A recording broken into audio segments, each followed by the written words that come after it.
வயநாட்டில் நிலச்சரிவால் பாதிக்கப்பட்ட பகுதிகளுக்கு விஞ்ஞானிகள் செல்ல விதிக்கப்பட்ட தடையை ரத்து செய்ய கேரள தலைமை செயலாளருக்கு முதலமைச்சர் பினராயி விஜயன் உத்தரவிட்டுள்ளார். வயநாட்டில் நிலச்சரிவு பாதித்த மெப்பாடி பகுதிக்கு விஞ்ஞானிகள் கள ஆய்வு செய்யக்கூடாது என்று மாநில பேரிடர் மேலாண்மை துறை முதன்மை செயலாளர் உத்தரவிட்டார். பேரிடர் பாதித்த பகுதியில் ஆய்வு மேற்கொள்ள வேண்டும் என்றால் கேரள பேரிடர் மேலாண்மை ஆணையத்திடம் முன் அனுமதி பெற வேண்டும் என்று தெரிவிக்கப்பட்டது.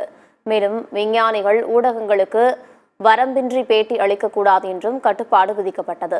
நிலச்சரிவின் போது வெளியிடப்படும் பல்வேறு கருத்துக்கள் மக்களை குழப்பத்தில் ஆழ்த்தும் என்பதால் இந்த கட்டுப்பாடு விதிக்கப்படுவதாக விளக்கமும் அளிக்கப்பட்டது.